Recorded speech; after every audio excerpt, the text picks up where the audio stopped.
right, let's do this. Aha! I see us. Hopefully the chat can see us too. Welcome all. Greetings.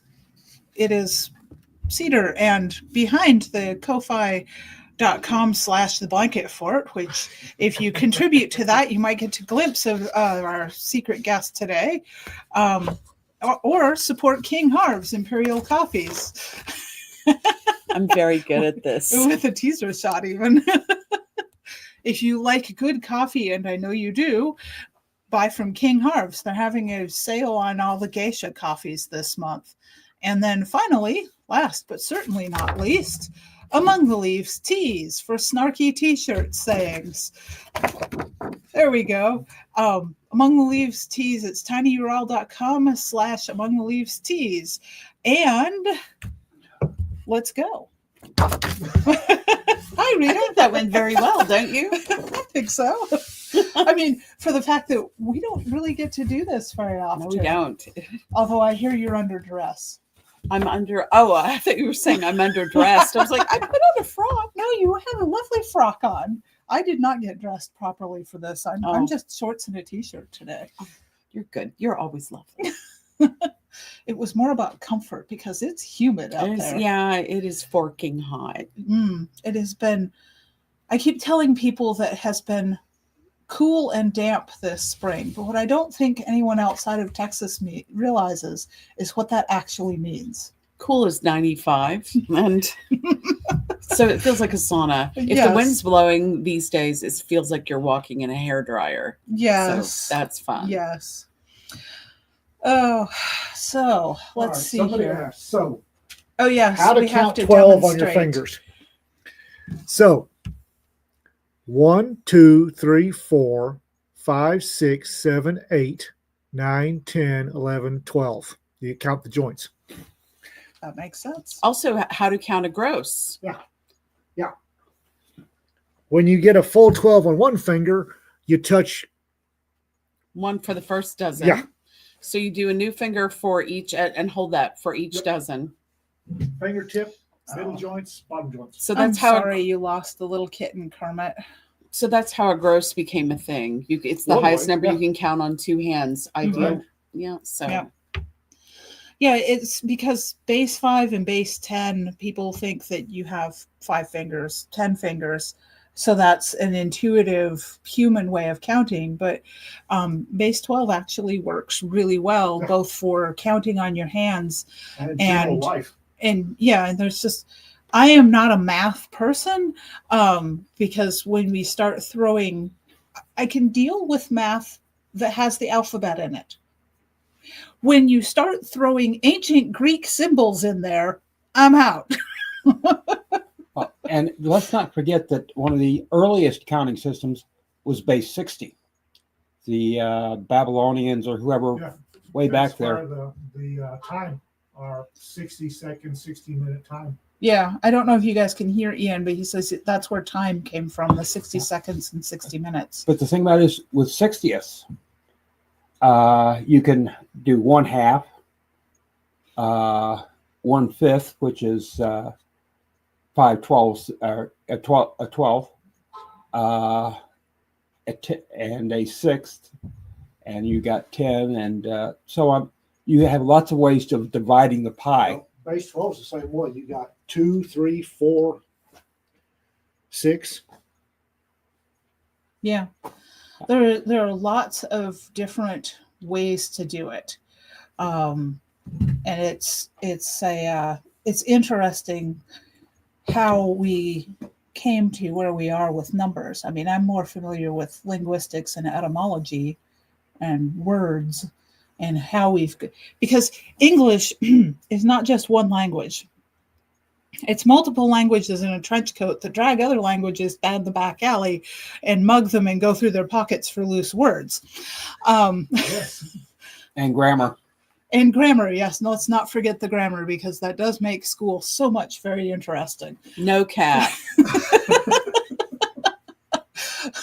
And you have done this professionally. I have, technically I'm a professional writer, but this is why I hire editors. Yeah, I was talking to someone recently at my job, on the phone. He was calling and he was saying, your product or system where I work, your system is clutch. And I refrained from saying no cap, but he was saying it was badass. And Okay. it was just the bomb. It's fascinating, and there are times I miss having teenagers at home because I would pick up the weirdest random slang because it's a constantly shifting thing with the young people. Of they've come up with all these different words. What was it recently that I had to figure out? If someone has Riz, it means it's short for charisma, but I was like, not sure where they were getting that word because there's a couple of different ways that I can see that coming in. Well, also Riz was an old colloquialism for having risen. The sun has riz, the sun has set, and we ain't out of Texas yet. That So true. you know that it's a 15-hour drive from Texarkana to maybe 15, maybe more, from Texarkana to El Paso. In fact, you if two people leave, depending on what, I guess, traffic, but in both directions, two people leave El Paso at the same time, the person heading to Chicago, leave Texarkana for parts foreign at the same time. If the they're person going for El Paso, it takes longer than to drive to Chicago. Yeah. It'd be faster for you to drive to Chicago from Yeah. El Paso, from Texarkana. Sorry. No, it's okay. Yeah. I know for me, because I just did this big road trip and I headed across North Texas and then up into the Panhandle. And that was the bulk of the trip. The next day, driving through Colorado and into Wyoming really didn't feel like much at all. Yeah. Compared to, and there's a little Oklahoma in there somewhere. Mustn't forget that. Yeah, you drive across the Panhandle of Oklahoma. It's like a half an hour.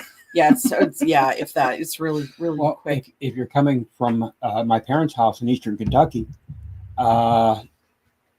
Texarkana is probably the halfway point coming to here. Mm. Yeah, I know. I think I could see that. I think when your brother and sister-in-law, I think when they were traveling from Kentucky to here, there was flooding. There was a bunch of flooding, and so they couldn't get a hotel room because there'd been a bunch of evacuations. Mm. So they wound up not being able to stop for the night until Texarkana.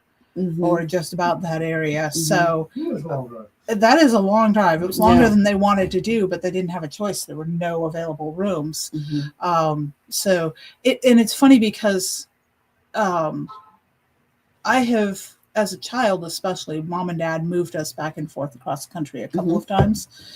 Joys of being a military brat. Mm-hmm. And so I have driven literally from coast to coast more than once.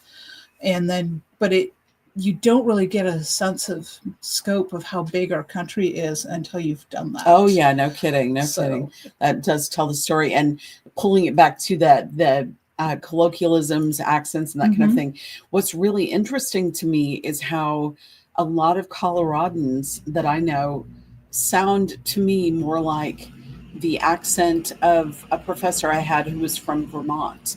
They don't sound like Southerners. Southerners, we all sound Southern. There's a general sameness in some way. Maybe it's this pace of our, I guess the languorous pace of our speech or something. Yeah. But it's too hot to get in a hurry. Yeah, that's one of my fears. Yeah, definitely don't be in a hurry. It's too hot. I would not call the Colorado state area at all Southern, though. Yeah. I do think it is Southwest adjacent anyway. Yeah, it's not really Midwestern either. Definitely not. So that was the other thing when because I went up through the Panhandle of Texas, across Oklahoma into Colorado, and then into Wyoming, but only to Cheyenne, so I was in like the bottom corner of Wyoming.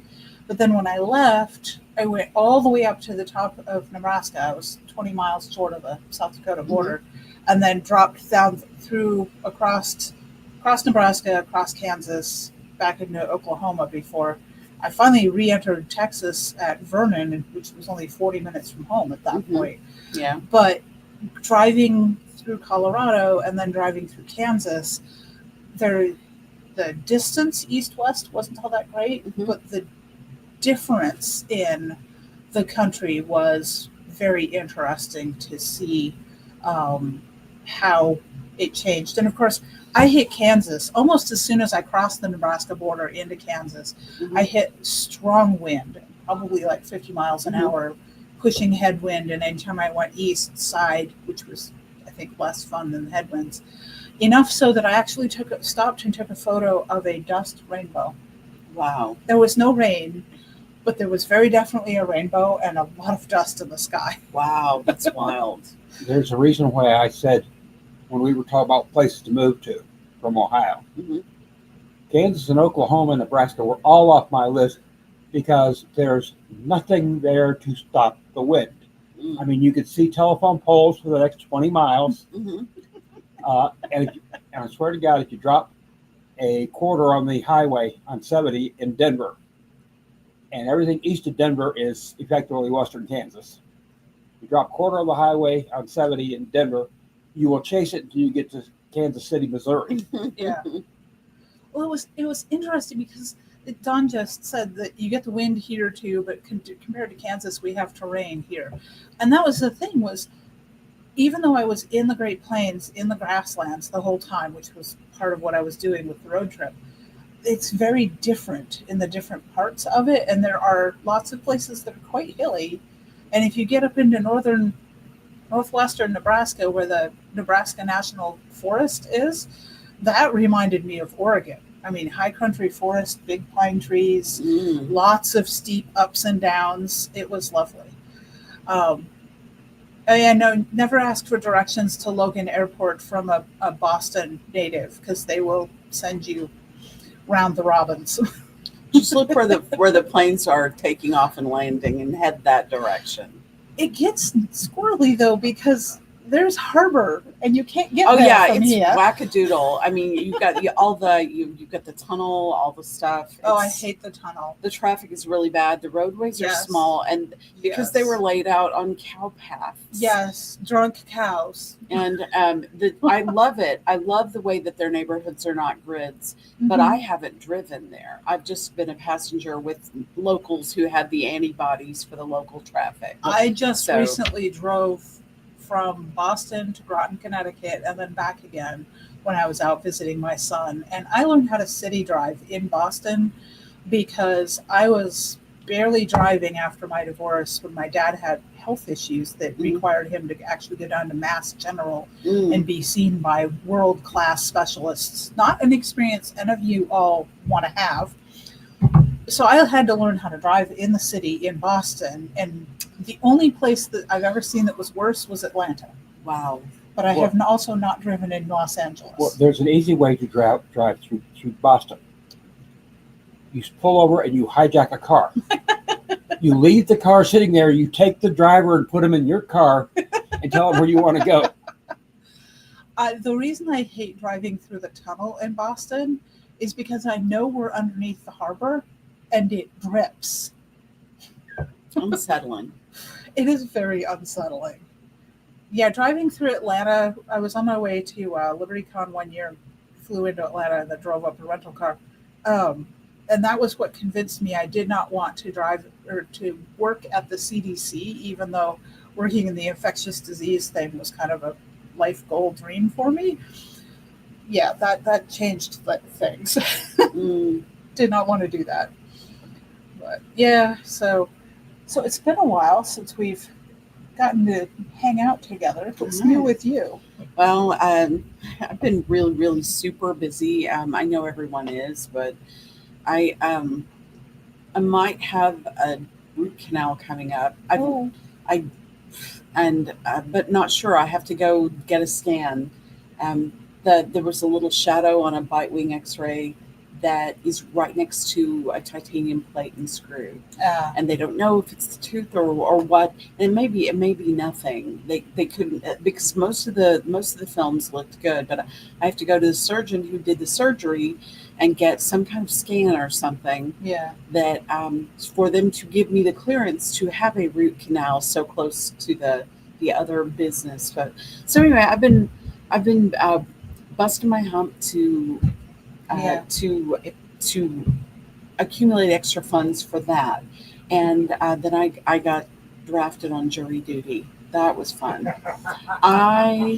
In March, in the middle of March, okay, March 13th, I had a cousin killed in a tornado in Missouri. And I got the day or a couple of days after he was killed, I got a summons for jury duty for the 6th of April.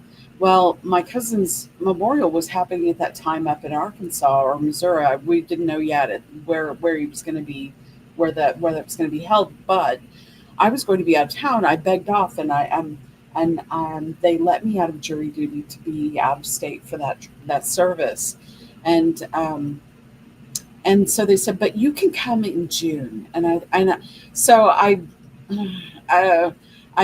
gritted my teeth. And then I sent an excusal request, which maybe I should have done this in the first place, but no, it wouldn't have made a difference.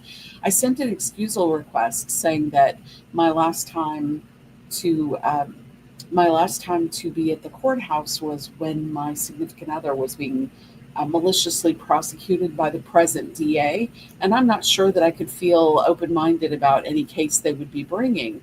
Not a problem, they said. Excusal denied. And I thought, bull crap. So I'm like going, what are they playing? Are they messing with me? They're going to make me come in and just dismiss me. But no, they made me come in. But I didn't sit on a DA prosecuted trial. I was on a civil trial. Oh, and that was great. So that was special. And and I felt really bad for I felt bad for all parties and everything. mm-hmm. But it was bizarre what a two-step they did to conceal important information about the case from the jury. We kept having it. It should have been a one-day jury selection and the full trial. It was not that complex, but again, they were working very hard to conceal very important information about the case from us, and it was. But I managed to act out a bit. When there were these terrible storms and everything, and there was this rumbling in the courthouse, and I thought, are they doing? But we didn't know it was storming outside. We weren't forecast for rain that day, and we hear this rumbling and thrashing about and stuff, and I thought, is there an inmate revolt going on? What's happening here? And everything. It was really, and finally it became evident that it was weather, Mm-hmm. and. But we're deep in the heart of the courthouse, as I said. And anyway, the lights flashed out for a few seconds, and they came back on. And then after a bit, they the lights went out for about half a minute. And the judge said, "Everybody, just everybody be calm, and we'll just sit here till it comes back on. It'll come back on." And a couple of the lawyers had laptops open, so there was a glow of their lights, so it wasn't pitch black. But when it came back on, and it had been hot in the courtroom, it really had. And when the lights came back on, the judge said, "Well, I hope they get the air conditioner back on. I've been really, really hot up here." And I said, "Your Honor, in your defense, we are a very attractive jury."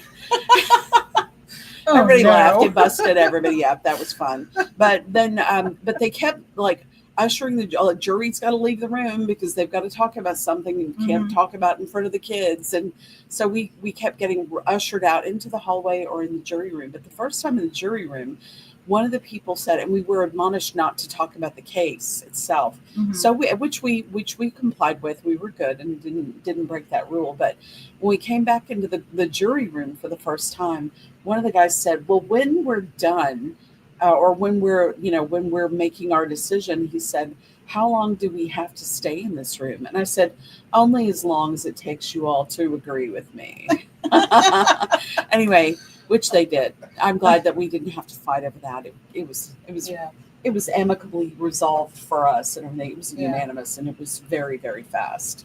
Well, that's good. But it was a stressful thing. It was just, like I said, my heart went out to all parties. One party was involved in the case. One of the plaintiffs didn't come to court for reasons. Yeah.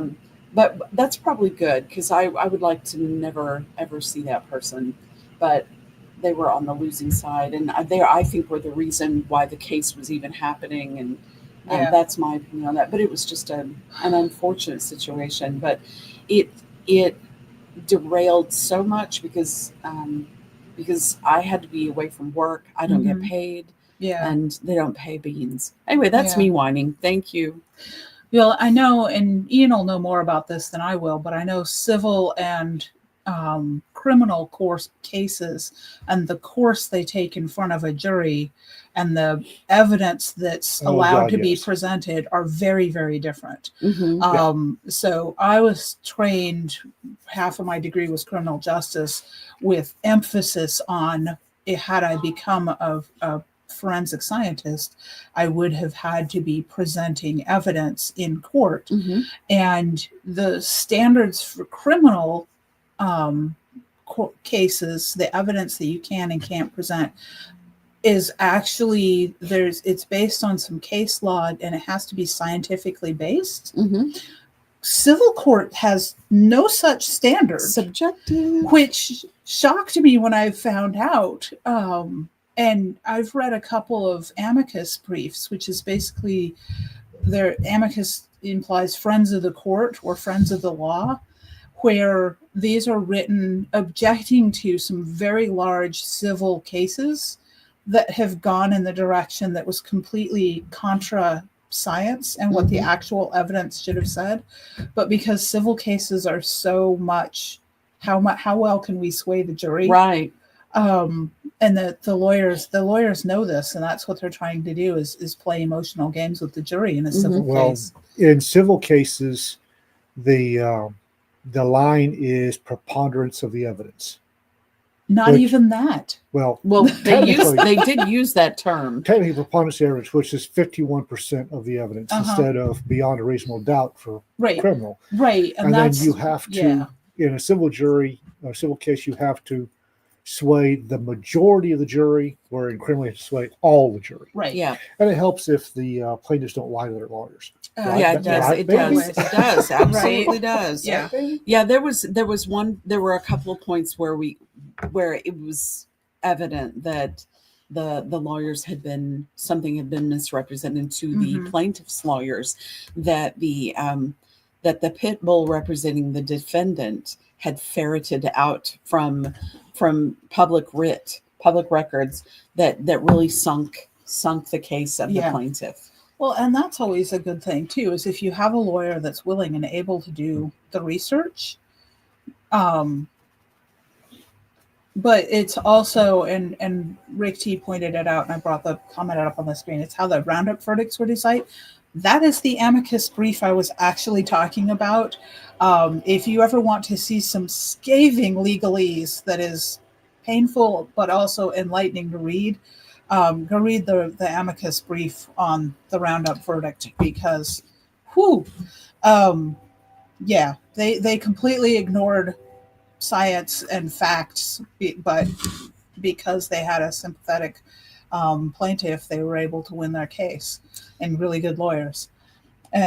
So it's, for me, it's fascinating that there's such a difference in how criminal and civil cases run in the courtroom. Right. And it's kind of insulting, but it's kind of us humans being human and doing human things. There was one point, this is horrifying though. Part of the thing, the plaintiff's medical record was tendered to the court as plaintiff's exhibit. And clearly the plaintiff's lawyer did not read the entire medical history. Because, there was a certain type of injury in the case. But the defendant's lawyer read every word of it and brought up a challenge to the plaintiff's claim they'd never had this kind of injury before until this one incident. And the defendant's lawyer said, "Isn't it true that you actually do have a long-running history?" And the plaintiff's lawyers were Scooby-Doo. They go, "Woo!" May I put?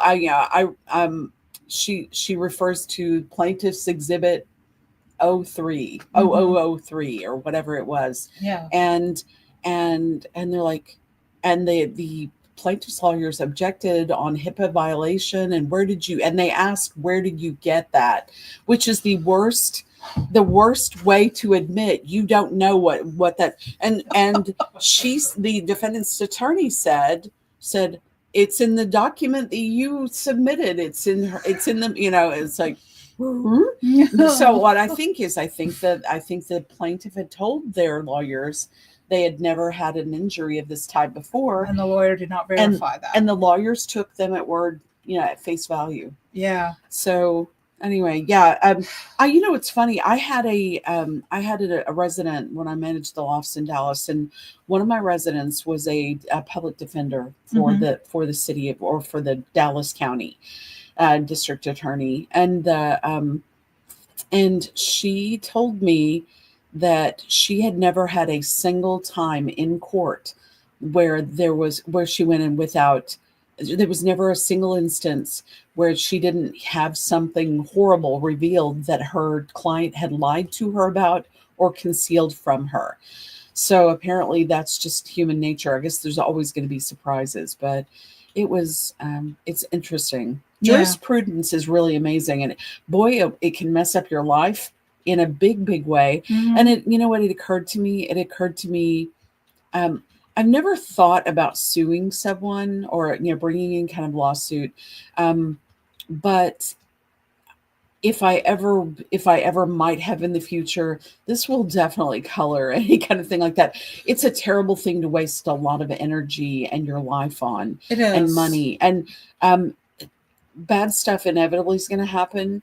You have to have some philosophical mechanism in place to deal with the idea that everything's not always going to be fair. It's not always going to turn out the way that it should, but you can go on and have a happy life and not waste more of your precious, rare moments on this earth dealing with a bunch of bull crap that doesn't matter at the end of the day and that is not going to make you happy or is not going to fix anything. Yeah. And it does have an impact, and it kind of reverberates through the rest of your life. I mean, I've never dealt with that.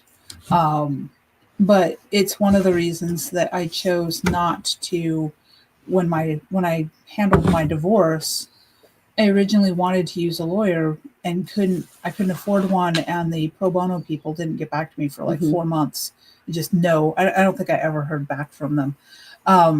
So I basically filed for an uncontested divorce rather than trying to deal with figuring out how to present wrangling some of the stuff. I just wanted it to be done, and so we could move on with life, because I know that there's a lot to the legal stuff that's expensive, and it draws things out a really long time because our courts are very busy, and in often cases in different places they're overloaded, but also it makes me think of my son graduated from A school, and his class was supposed to be 17 graduating. And that morning, one of the kids got pulled into the office. And so 16 graduated. And the one that did not graduate is being separated from the Navy with a dishonorable discharge. And I kind of gasped and told my kid, that will follow that guy for the rest of his life, and not in a good way. Why did he not? I mean, because he didn't actually graduate? He didn't know he was dishonorably discharged or less than honorable from the Navy. Which is the equivalent of having a felony on your record. But because he didn't tell them he didn't actually graduate from high school? No, it wasn't graduating from high school. He didn't graduate from A school which is in the military. He'd already been in the military for probably close to a year at that point. Okay. But he had numerous infractions, and they just kept adding up, and he kept getting more and more restricted, and until he finally pulled something the weekend before they were graduating that violated like 2 major things that he'd been specifically told do not do. And they had just reached the end of, this guy is not going to obey orders and do what he's told to do, even in small things. Well, they did the right thing to pinch it off at that point. Okay, so other than honorable is what RK is saying, because I thought it was. Surprised they didn't hit him with an ad set and just general discharge him. Yeah. So in other words, it was for the first time in that young man's life that he hit the end of his lead. Yep, probably. It really probably was that exactly. Well, I know my kid was kind of the, I don't even know how to describe it. He got an award, a commendation for leadership for that specific class. mhm. And he had called me in a panic the night before graduation to try and figure out how to sew a patch onto a uniform, because they usually have that done for them. They tell yeah, they take their uniform to the dry cleaner or whatever it is. patches are tough. They're so thick. are. I sew. I do handwork. Mhm. Those are a bitch if I you was don't have a like- machine. I was like, you need a thimble. And he's like, I don't have a thimble. So I was talking him Pliers. through how, yeah, well, pliers or a thick piece of something firm to push the needle through. But I'm like, why did you wait? And it was like, he's like, it's not me. I'm helping a buddy. And it was that guy. Okay. So, I mean, just the little things. This kid could not get his life together. Well, then maybe that's for the best. Probably. I mean, it's sad because I know that this is something that, yeah, Don says choices were made. That man is going to say he's a Navy vet for the rest of his life. Honestly, yes, probably, because I have met people like that Yeah. were got kicked out for whatever reason, whether it was medical or other things, and just basically never made it further than boot camp, but will claim veteran status. And yes, I agree with you that probably not the type you want in a sub, because that is a place where details matter. Yeah. It doesn't matter whether it's a sub or not. You do not want to serve with someone who cannot follow the simplest instructions. Yeah. Yeah. Truly. You'll be like, everyone will be taking up the slack for them all the time forever. Right. And a kid like that probably expects everybody to take up the slack for him because they always have. Mm-hmm. And I think that that's really doing our children an injustice if we make them Don't feel hold like them that. accountable. Yeah, Don't hold them yeah. accountable. Yeah. Yeah, because I know that putting my foot down with my kid and being like, all right, you have two choices and neither of them are moving home again. That was the hardest thing I've ever had to do. But seeing how he's doing now and how happy he is where he is in the Navy, I'm really content with having made that decision. Yeah, I think that was a good call. It was a hard thing to do as a mom. I believe it. I believe it. So yeah. But trying to remember if it was Kipling or Service. I've been doing these illustrated poems on my blog. This week's was fun, talking about a roughneck and how the maiden aunts have the vapors when he's in the presence. And that was a Burton Braley poem. But I did a poem about a mother cat. And I can't remember if it was Robert Service or Kipling. I'd have to go look. But basically, Mama Cat is the very image of motherhood, and she's cuddling her kittens and taking good care of them. And when they get to a certain point, she hisses and spits and drives them away so that they can finish growing up and become the independent cats. It does sound like Kipling, but I don't remember off the top of my head. Yeah. But that I shared that poem because as mothers, as parents, giving our children a safe landing pad to come back to when they're in time of crisis, that's one thing. But if we let them live in our basement forever, we're crippling them. Oh, yeah. I know some people like that too. But I wish y'all would say that louder. Get the hell out of the basement. As a parent, as parents, your duty is to prepare your child to live in the world without you. And that is just, it's such a tremendous burden. I have huge respect for it, not having kids of my own. But but there's some balance between mollycoddling and too much tough love. There's got to be some real stewardship that lets them know that they're important and they have rights and they matter, but also that they have to respect authority. I saw some unfortunate parenting. I had to drive to Dallas yesterday and I was driving back and it was still daylight, but there was a car pulled over. And the thing is, as happened on road trips, I know we all had the road trip when we were kids, and we were like looking at candy at the gas station, or did you go to the bathroom? Yes, and yes, mommy, and get on the road. I have to pee. pee. This Always. this car was pulled over, and my heart broke for this little kid because it's broad daylight. All this traffic's flying by, Uh-huh. and the mom had her door open, and they were on the left side of the median. It was just one way traffic. They were over there, and the child was out just peeing where everyone could see. I saw a naked little kid, and I was just like, Yeah. I was like, I want to slap that lady, because all she had to do was go and stand on the other side, so her child had their modesty, Yeah. or open the other door and have them squat between. Yeah. I've done that. Had both doors open. It makes a little like tiny privacy panel if you have a very small. Although, with my girls, I don't think I ever did manage to get any of them to pee outside. They were horrified. I'm very good at that. I am too, but I did it last year. I did it this year on the road trip. So That was like power flex. Okay, we have killed Ian. He's You know dead what? over there. We have a friend who had we have a friend who's an amazing author who had an Oktoberfest party up in New Hampshire. I was visiting friends in Massachusetts, and this was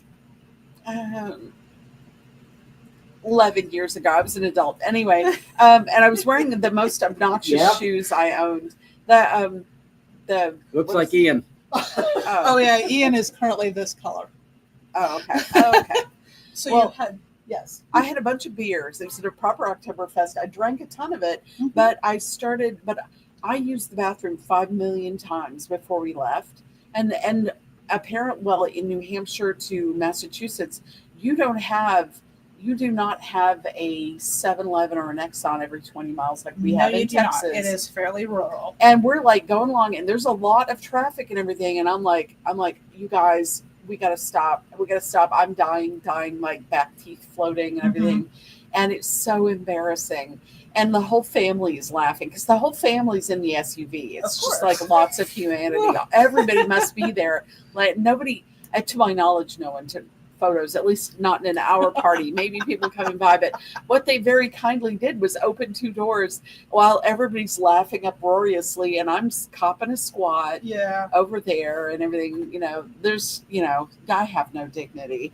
But I mean, that seal was broken a long time ago. Actually, that's not my most embarrassing, shameful public urination kind of story, but what you're about to hear. I was in Scotland about 31 years ago. It was 31 years ago, and it was winter time. It had been on the Isle of Skye. It was February, late February, very cold, bitterly cold, dramatic straight line winds that were like my hair was standing straight out. It was incredible. And we'd been on the Isle of Skye. We had a sleeper car from Inverness to London that night. Mhm. So we're leaving. We picked a different path. We were going to do a leisurely path, we thought, because we were leaving about midday, and we had to be at Inverness by like 8 or 9 at night. Mhm. So and it wasn't that many miles. Well, here's a pro tip: traveling in Scotland, if there's a road on a map, you better go on Google Earth and look at it, because it may actually be a literal goat path. And we're on this Sheep trails. we're taking an alternate route because we'd already seen the other one along Mhm. Loch Ness and everything, and we and all of that, and we get, and we're going up on a mountain, and we're going up and up and up, and the road ends, and it's just 2 ruts in the dirt, and we're going on, and I'd already been saying, oh no, I mean, I gotta backtrack. But before we left Skye, we were going to be getting on the train with our bags, and we had the remains of a 6-pack of beer, and we had a bunch of cheese and stuff. And since I wasn't driving, I was the designated one to, Finish not the beer. waste the beer. And so, because I couldn't drink it in the car. I Shush mean, from it. anyway, so so I'm like chug-a-lugging all that beer and drinking the cheese. Everything's beautiful. Get on the road, and we're like going up the mountain. And at that point, I'd already been saying, look, we got to find a place for me to use the bathroom. Stop the next gas station you see. And of course, we know there's not going to be a gas station, but we keep going because it's a map, and we know on the other side there's a highway. A sort of highway thing ish. It wasn't a highway. Bigger but road. It was a but yes. road. It was a road 2 cars could fit on at one time. So anyway, So we knew we had to get over that mountain and everything. And I just said, look, we're at the top of the mountain. I am in agony. And I said, look, pull over, just stop the car. And I will never forget it. I get out of the car. I'm like, at that point, and my companion said, oh, but that you can't, we're just in the open here, and there were no trees, nothing. No, there's no trees there. And Heather's only about that tall. I said, no one's going to see. No one will ever know. Famous last because I'll be laughing it the rest of my life as if. Anyway, I said, no one will ever know. And so I'm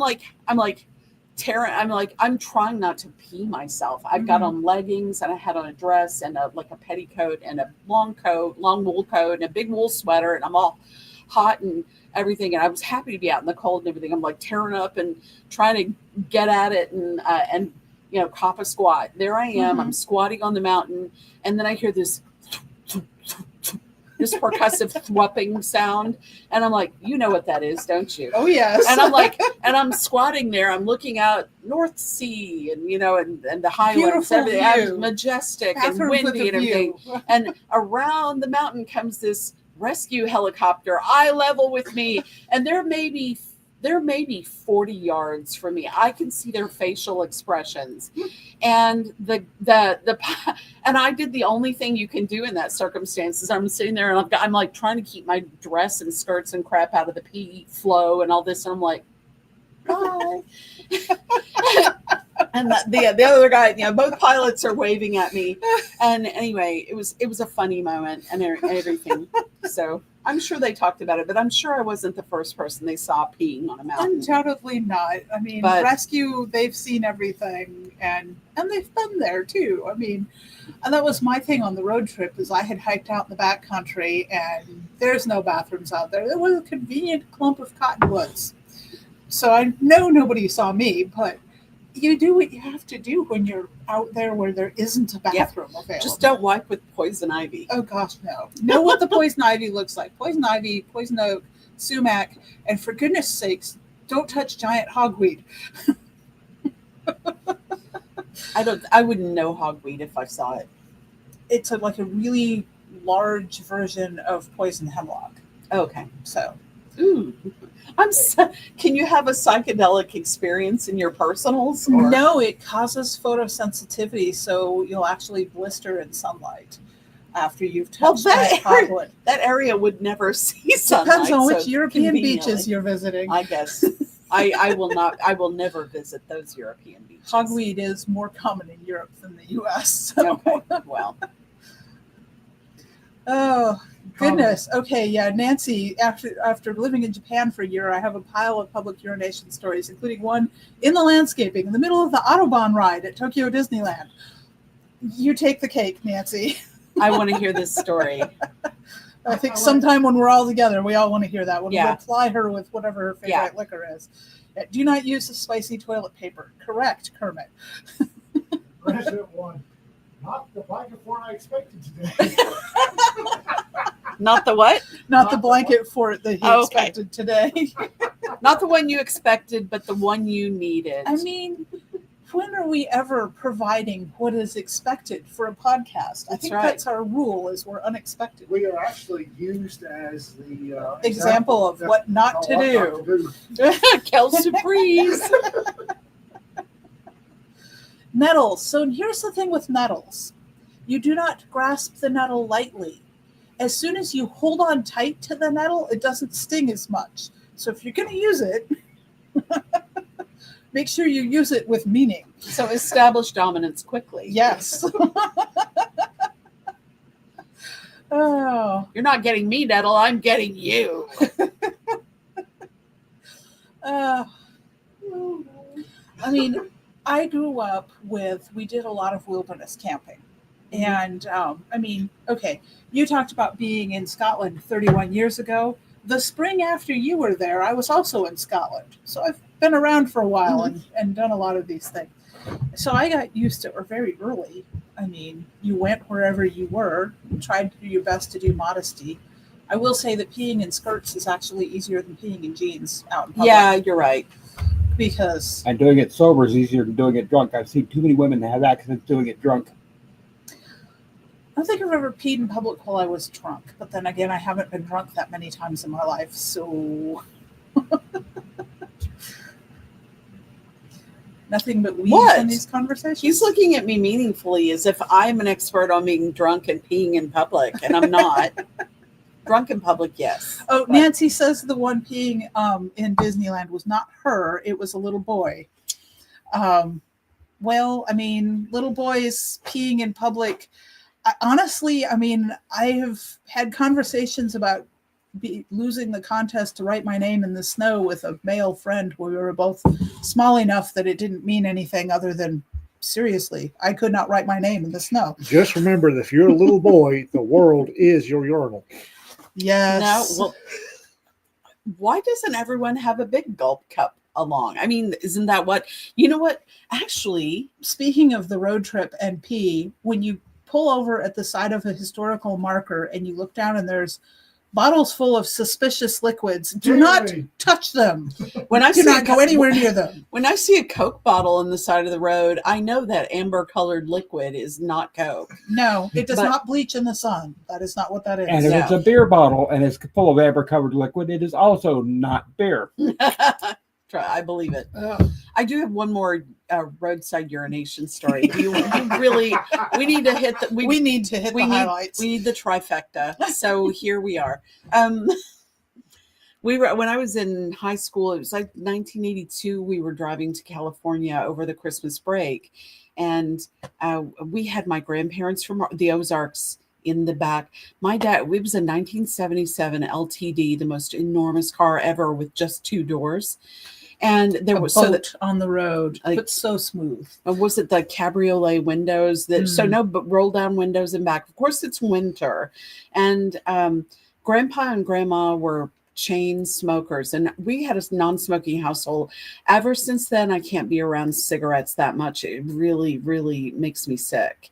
But but we're cooped up in this car and it's too hot and it's winter, it's icy and snowy outside and everything. And so, you know, and I was stuck in the middle. My little sister was in the front between mom and dad, and it was awful. But I tried not to be an asshole to my grandparents because they were just sweet and golden and wonderful, and I wouldn't have hurt their feelings for the world. So I didn't make a big stink about being sick And you because were a good girl.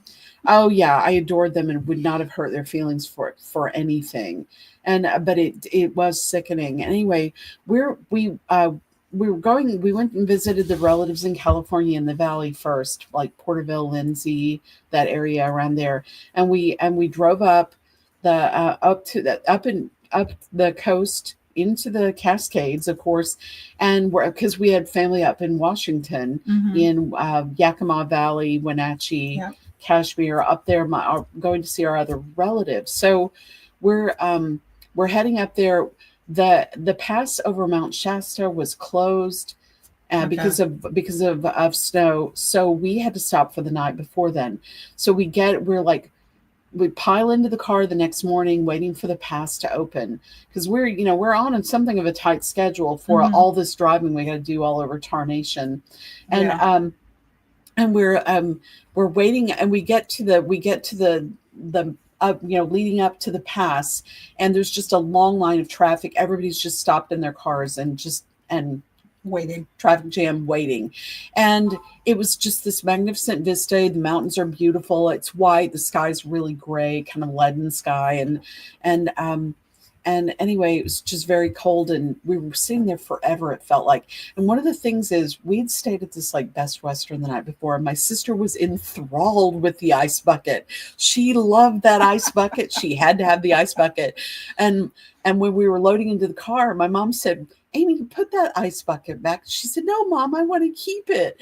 And we were so glad she kept that ice bucket because we're like, after we'd been in the car, sitting there in that one spot, we drove for a while before we got there. But when we'd been sitting in that spot for about an hour and a half, it was just like, oh Lord, we've all got to pee. So we took turns. All the men had to, like my dad and my grandpa had to get out of the car, and then the ladies took turns with the bucket, yeah, which was still awkward, even in a cavernous vehicle like that. Yeah. But anyway, we all did our thing with the bucket and dumping and what have you. But the funny thing is we're sitting there when we had done all of our things, I guess people were getting restless in all the other cars and stuff like that. And two young men got out of their car. There was a fence about 75 yards from the roadway. Oh, that's a pretty good distance. And these two guys got out of their cars and they tromped all the way over to that fence, and they stood there with their backs to us. And suddenly there were scores of men walking over to the fence. It was like long line. I wish we had photographs, but at the time we were more, we had better taste than to take a photo like that. I was going to say. But it was just funny because it was like, it took just two guys to break the seal. They broke the ice. And then everybody else was like, oh, I'm going to do that too. And I was just like, don't they have like Gatorade bottles or something in their cars? But anyway, I thought, guys, better to get it out there and not just leave it in a bottle. I think the whole thing of people just dumping bottles by the side of the road is. I didn't say dump the bottle. No, well, true. You can always empty it. That's true. I like just the ice meant, bucket. I don't believe in littering or anything like that. I'm just saying take it away and deal with it. But I guess I expect someone feels more manly at letting fly in the outdoors. Well, you also get the problem of if you don't have anything with a fairly large mouth, sometimes getting it all in is a problem. Okay. Oh, you mean large volume? Well, no, I'm actually referring to. Okay. I think yes. Aiming is a problem at that point. Aiming. Yes. Well, it's one of those things because I was considering car camping on this trip, and I wound up visiting 4 of the national grasslands on this road trip. It wasn't what I started out to do, but it was kind of a fun thematic thing to do. But I learned that camping in the national grasslands, there might be a campground, but in most of them, they do what they call diffuse camping, which is anywhere that's not marked no camping or it's public land. As long as it's public land, you can camp there, but there's no bathrooms. There's very few camping spots where there's actually like a bathroom. And one of the reasons that I decided against car camping, besides the fact that on the trip home, I had a whole bunch more boxes of books in the car than I did when I set out, because my grandmother gifted me. I was like, I don't really want to have to deal with latrine stuff while I'm out in the middle of nowhere, because there's things I just don't like to leave behind in the wilderness. But doggy bags for people are also kind of gross. So like, I don't want to deal with this. So I have no trouble with peeing in the wilderness. Leaving anything more solid behind is a whole other digging cat holes, depending on where you are. But as dry and hard as most of those grasslands, that wasn't going to be an option either. Although the cows do not have a problem with this. Cow poo everywhere. Yeah. That was the other thing about hiking out in the grasslands. It was open range mostly. And I fortunately did not have any close encounters with bulls of the cattle kind. The bovine. Yes. The only bull I had stopped on the road. I was out somewhere really remote, little tiny gravel road. I could see flat. It's flat. It wasn't that flat, but it was flat enough that I could see coming and going. So I knew I wasn't going to have a car come up and have a problem with me stopping on the road. But I was taking a picture of the cholla, which was blooming and really pretty. And the bull laying about 20 yards from the car over on the other side, chewing his cud and eyeing me of, why is that crazy lady paying so much attention to the cactus? But he didn't even bother to get up because I never got out of the car. So. Oh, okay. Yes. There is a really good book titled How to Shit in the Woods. And it is actually really, really useful. Jesse Barrett just mentioned it, but I bought that back when I was in my teens still. And it's very helpful for dealing with hygiene while you're out wilderness camping and backcountry and out in the back country. Remember, if you have to do that, leaflets 3, leave it be. Yes. And on that note, we might start to wrap it up. Wrap up. Do we have any books coming out this week? I don't think we have. I don't know. Vice Noir is coming out, but not this week. I hope, since I haven't done the illustrations yet. We've got a boys book coming out. Yes, Dreams of Gold and Fire by Fred Phillips will be the next Raconteur Press boys adventure book. And it's a really good story. I mean, I hope so. admittedly, I'm biased because I helped choose a lot of these. But this one is a shepherd boy who has dreams, and then he has adventures that are a lot more than just the dreams. It's exciting to see what we're doing with boys' books. I am so thrilled with it. I'm so thrilled, and the response has been tremendous, and it's very exciting. Yeah, it really is. Seeing the reactions to the children's books has just been absolutely delightful. We've actually got a better reaction from the boys' adventure books than we have from the novels, which is a bit of a shock to me. It's not a shock to me. So because nobody has been doing boys' adventure books, it just has been a complete gap in the marketplace. Vacuum. There have been independent authors and independent presses doing novels that are outside of what the traditional publishing world wants to push.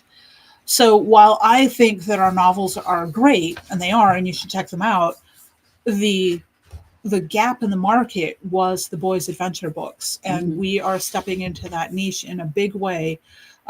We've actually just had some scheduling changes, so there will be more coming.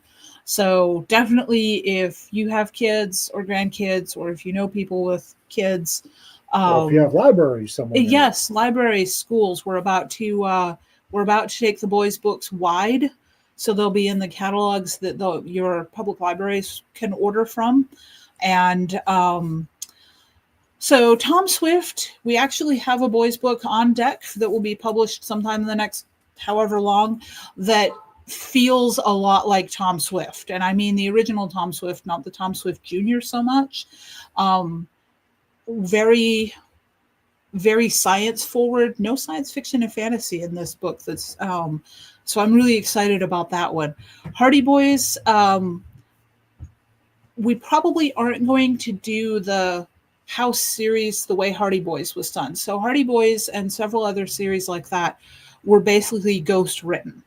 They have one author name on all of the books, but it was multiple different authors that were contributing to that. Whose names never showed up. And we don't even know in some cases with some of those series. I don't know about the Hardy Boys. People may have tracked all of those down, but so what we want to do for a house series, and it is in the works, is it will have the same series and be all connected as far as the look of the books will be the same and everything, but whoever writes for it will get their name on the cover, because that is part of our ethos as Rack Press, is we want to respect our authors. Yeah. So, Franklin Dixon and Carolyn Keene are the names on those covers. They are not the authors of all of those books. And that is something we don't necessarily want to do. Nancy Fry, 90% of the kids' books coded for girls is about right. The data that we've seen from a friend who's a children's librarian in Salt Lake City, which is one of the biggest library systems in the country, he's looking at 80% of the books being brought into the library as children's and young adult. 80% are for girls. And the 20% that are for boys are heavily light novels, manga, so coming out of Korea and Japan. So there's very, very little being published in the U.S. for boys' adventure books. And ironically, our first two boys' authors, one of them is Australian and the other one is currently living in Scotland. He's British. So it's funny because we have these wonderful books, and they are very much not just U.S. centric and North American centric, which I'm very excited about. It just so much of, yeah, it's good stuff. It really is. Mhm. So, and I personally don't have anything coming out. I didn't make my June deadline, so there will be something later in July. I've been traveling too much. I just Yeah. couldn't. There's Yeah. too much going on. Yeah. I know you've been Relatable. having similar Yeah. problems with your writing. So, Yeah, definitely. And I've started some things. I started something a couple of days ago. excellent. Actually, a bug scuffle post that will be called Jury Duty. But anyway. Yeah. I did a blog post today doing a review on a library management system because I'm cataloging my personal library. 206 cookbooks already, and more to come. I may have too many cookbooks. Maybe. No, Impossible. Impossible. you just don't get it. You just don't use them enough is the only problem. Not that you don't have too many, but you don't use them enough. Yes, I know you have a recipe that you really, really want me to. I brought home from the road trip. I brought home a cookbook because, of course, and it is it's a locally published one from Colorado, Fort Morgan. I stopped at the museum there, and it is from the community in that area is heavily German and Russian, kind of that area. And so, of course, my husband was leafing through it, picking out recipes he wants me to make. Do you? Well, I just like the one that's titled "Egg, Sugar, Butter, and Cream." That's mean, the I title just- of the book: Eggs, Butter, Sugar, and Cream. And he likes that title. Keys to the kingdom. Yes. I mean, how can you go wrong with egg, sugar, butter, and You cream? can't. No. It's not possible. No, it's like starting out a savory meal. As soon as you start frying the onions and the garlic, you're most of the way there. That's right. That is so true. All right, folks. I am not going to sign off with Jim's catchphrase because it doesn't feel right for me to say it. So you want to make up a catchphrase? Yeah. Careful where you pee, folks.